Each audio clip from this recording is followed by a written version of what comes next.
അസ്സലാമു അലൈക്കും വറഹ്മത്തുള്ളാഹി വബറകാതുഹു. എന്തൊക്കെയാണ് മക്കളെ, സുഖമല്ലേ? നല്ല മഴ, അവിടെ ഇവിടെയൊക്കെ കുറേ മതിലിടിഞ്ഞതും അപകടങ്ങളൊക്കെ കേൾക്കുന്നുണ്ട്. അപ്പോൾ മക്കളെയൊക്കെ ഞങ്ങൾ കളിക്കാൻ വിടുമ്പോൾ അവനാൻ്റെ മുറ്റത്ത് കൂടെ ഇരുന്ന് കളിക്കാൻ പറയാം. മഴക്കാലമല്ലേ, മതിലിൻ്റെ ചോട്ടിലും അവിടെ ഇവിടെയൊക്കെ പോയിരുന്ന് കളിക്കുമ്പോൾ, അതേമാതിരി മരത്തിൻ്റെ ചോട്ടിൽ കൂടെയൊക്കെ പോയി മക്കൾ കളിക്കുമ്പോൾ നമ്മൾ ശ്രദ്ധിക്കണം. അപ്പോൾ ഞാൻ ഇന്ന് പറയാൻ വന്നത് ഇതൊന്നുമല്ല കേട്ടോ, അതാണ് പറഞ്ഞു എന്ന് മാത്രമേ. കാരണം മക്കളെ കാര്യം ആലോചിക്കുമ്പോൾ നമുക്ക് പേടിയാണ്, അതുകൊണ്ടാണ് പറഞ്ഞു എന്ന് മാത്രമേ ഉള്ളൂ. എനിക്ക് നെജിലയുടെ വീഡിയോ ഇട്ടതിന് ശേഷം ഒരു 3-4 പെൺകുട്ടികൾ ഒരുപാട് നീളമുള്ള കുറച്ച് കമൻറ്റുകൾ ഇട്ടിട്ടുണ്ട്. അതിലൊന്ന് ഞാൻ കുറച്ച് എഴുതിയെടുത്തിട്ടുണ്ട്. അതായത് എനിക്ക് അതിനെപ്പറ്റി അറിയില്ല എന്ന് പറയുന്ന മെസ്സേജാണ് ഞാൻ ആദ്യം എടുത്തിക്കുന്നത്. മറ്റ് 2 മെസ്സേജ് ഉണ്ട്, അതിന് ഞാൻ നാളെ ചെയ്യാം. ഇന്ന് ഈ മെസ്സേജ് എടുക്കുക. ആദ്യം ആ കുട്ടിക്കൊരു മറുപടി കൊടുക്കാമെന്ന് കരുതി. അപ്പോൾ അവൾ പറയുന്നത് വലിയ ഇതായിട്ടൊന്നുമല്ല. കാരണം നെജിലയുടെ മാതാപിതാക്കൾ തന്നെയാണ് ആ കുട്ടിയെ ഇങ്ങനെ ആക്കിയത്. അവളുടെ ഉമ്മയടക്കം നമ്മൾ ഒക്കെ ഭർത്താക്കന്മാരുടെ സ്നേഹം കിട്ടിയാണ് ജീവിച്ചത്. ആദ്യം തന്നെ ഒരു നല്ല ഒരുത്തന് കൊടുത്താൽ ഇന്ന് ഇങ്ങനെ ആ പാവം അനുഭവിക്കില്ല. 30 വയസ്സായിട്ടേ ഉള്ളൂ, ഭർത്താക്കന്മാർ 4. ഷാനിനെ മാത്രമാണ് അവൾ തിരഞ്ഞെടുത്തത്. കുറ്റം പറഞ്ഞ് നടക്കാനും വീഡിയോ ഇടാനും സുഖമാണ്. അപ്പോൾ അതിൻ്റെ ബാക്കി കുറേ ഉണ്ട് കേട്ടോ, ഞാനത് എഴുതിയെടുത്തിട്ടില്ല, ഞാൻ ഇത്രേ എടുത്തിട്ടുള്ളൂ. അപ്പോൾ ഞാൻ ഈ കുട്ടിയോട് പറയണം എന്താണെന്ന് വെച്ചാൽ, കുട്ടിയാണെങ്കിലും വലുതാണെങ്കിലും ചെറുതാണെങ്കിലും ഞാൻ പറയണത്, ഞാൻ ഒരിക്കലും നെജിലാനെ കുറ്റം പറയുകയല്ല. നെജിലാൻ്റെ തെറ്റുകൾ നെജില തിരുത്തണം, അത് ഉറപ്പുള്ള കാര്യമാണ്. കാരണം 1 കെട്ടി 2 കെട്ടി 3 കെട്ടി 4 കെട്ടി, ഈ 4 ആളും മദ്യപിക്കുന്നവരാണ്. സത്യസന്ധമായിട്ട് ഞങ്ങളോടൊരു കാര്യം പറയട്ടെ, ഈ നെജില ഷാനിനെ കല്യാണം കഴിക്കുന്നതിൻ്റെ മുമ്പ് തന്നെ ഞാനും നെജിലയായിട്ട് നല്ല ബന്ധം, നല്ല സംസാരം. ഞങ്ങൾ വിളിക്കും, ഒരു ദിവസം ഒരു 3-4 പ്രാവശ്യങ്ങളിൽ നെജില എന്നെ വിളിക്കുമായിരുന്നു. എന്നിട്ട് എന്നോട് അവളെ വിഷമങ്ങളെല്ലാം പറയുമായിരുന്നു.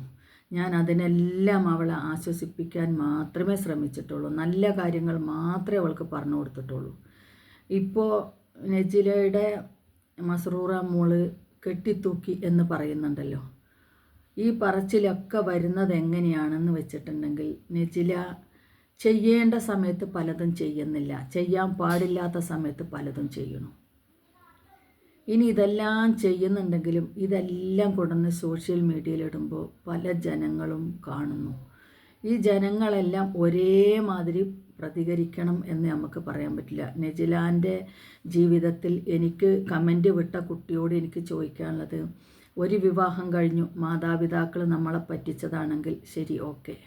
രണ്ടാമത്തതും കഴിഞ്ഞു, അതിലും മാതാപിതാക്കൾ നമ്മളെ പറ്റിച്ചതാണെങ്കിൽ അതും ഓക്കെ. 3-മതും കഴിയുമ്പോൾ നമ്മളൊന്ന് ചിന്തിക്കൂലേ, എന്തുകൊണ്ടാണ് എൻ്റെ മാതാപിതാക്കൾ ഇങ്ങനെ ചെയ്യുന്നതെന്ന്. പക്ഷേ എനിക്ക് വിശ്വാസമല്ല. എന്തെന്നറിയോ, സ്വന്തം മാതാപിതാക്കൾ സ്വന്തം മകളുടെ ജീവിതം നശിപ്പിക്കുമെന്ന് എനിക്ക് വിശ്വാസമല്ല. ഇനി അങ്ങനെ നശിപ്പിക്കുന്നുണ്ടെങ്കിൽ തന്നെ, നിങ്ങൾ പല വീഡിയോസിലും പല വാർത്തകളും നിങ്ങൾ കേൾക്കലുണ്ടേ, 10, 18, 19, 20 വയസ്സായ കുട്ടികളെ അമ്മ തന്നെ കൂട്ടിക്കൊടുക്കാൻ കൊണ്ടുപോകുന്ന വഴിക്ക് ആ മക്കൾ ഒച്ചയും ബഹളവും വെച്ച് അവിടുന്ന് രക്ഷപ്പെട്ട് പിന്നീടുള്ള ആ മക്കളുടെ ജീവിതം അവർ തന്നെ സുരക്ഷിതമാക്കുന്നത് നിങ്ങൾ കാണുന്നില്ലേ? 30 വയസ്സായ നെജില ചിന്തിക്കേണ്ടതല്ലേ? ഇനി അതെല്ലാം ചെയ്തു. ഇനി ഒരു കാര്യം ഞാൻ ഈ എൻ്റെ കമൻ്റ് ഇട്ട കുട്ടിയോട് ഞാൻ ചോദിക്കുകയാണ്. എറണാകുളത്ത് ഷാനിനെ കാണാൻ നെജില പോയപ്പോൾ മസ്റൂറ മോളോട് ചോദിച്ചിട്ടാണ് ഞാൻ പോയത്. മസ്റൂറ മോള് പോയി വാപ്പച്ചിയെ കണ്ടിട്ട് വാ എന്ന് പറഞ്ഞിട്ടാണ് ഞാൻ പോയത് എന്ന് നെജില തന്നെയല്ലേ വീഡിയോസിൽ പറയുന്നത്? നമ്മളാരെങ്കിലും ആണോ പറഞ്ഞത്? അപ്പോൾ നെജിലാക്ക് എത്ര ബുദ്ധിയുണ്ട്?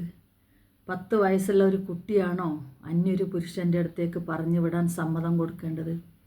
നെജില ചിന്തിക്കണ്ടേ, എനിക്ക് 3 മക്കളുണ്ട്, ഭർത്താവില്ല, അല്ലെങ്കിൽ തന്നെ എന്നെക്കൊണ്ട് അവിഹിതം പറഞ്ഞ് നാട്ടുകാരിങ്ങനെ ചെയ്യുന്നു. മാതാപിതാക്കളോട് ചെന്ന് നെജില പറയണ്ടേ, നിങ്ങൾ കള്ളുകുടിയും ഇതൊന്നും ഇല്ലാത്ത ഏതെങ്കിലും ഒരു പാവപ്പെട്ട മനുഷ്യനെ, കുറച്ച് ഏജ് ആയാലും വേണ്ടില്ല, എൻ്റെ മക്കൾക്കും എനിക്കും തണിയായിട്ട് ഒരാളെ നിങ്ങൾ കണ്ടുപിടിച്ച് തരൂ എന്നുള്ളത് മാതാപിതാക്കളോട് പറയേണ്ടത് നെജിലിൻ്റെ കടമയല്ലേ? പക്ഷെ ഞാൻ പറഞ്ഞിരുന്നു നെജിലാൻ്റെ അടുത്ത്, നെജിലാക്ക് ആ സമയത്ത് ഒരുപാട് വിവാഹാലോചനകൾ വന്നിട്ടുണ്ടായിരുന്നു. അന്ന് നെജില എൻ്റെ അടുത്ത് പറഞ്ഞാണ് 45 വയസ്സുള്ള ഒരാളുണ്ട്, മക്കളില്ല, ഭാര്യ മരിച്ചു, എനിക്ക് വിവാഹാലോചനയുമായി അയാൾ വന്നിട്ടുണ്ട്, മാതാപിതാക്കൾക്ക് ഇഷ്ടമാണ്, ഞാൻ എന്താ ഇത്താ ചെയ്യുക എന്നോട് ചോദിച്ചാൽ ഞാൻ പറഞ്ഞു, കള്ളുകുടിയന്മാരെ കല്യാണം കഴിക്കുന്നതിനേക്കാൾ നല്ലത് 40-45 വയസ്സല്ലേ ഉള്ളൂ, ആ മനുഷ്യനെ നീ കല്യാണം കഴിച്ചു കഴിഞ്ഞാൽ നിനക്കും നിൻ്റെ മക്കൾക്കും സുരക്ഷിതമായി ഇരിക്കുക. കാരണം കള്ളു കുടിക്കില്ല, വെടി വലിക്കില്ല, 5 നേരം നിസ്കരിക്കുന്ന മനുഷ്യനാണ്. ഇതൊക്കെ അവൾ തന്നെ പറഞ്ഞത്, വേറെ ആരും അല്ല പറഞ്ഞത്.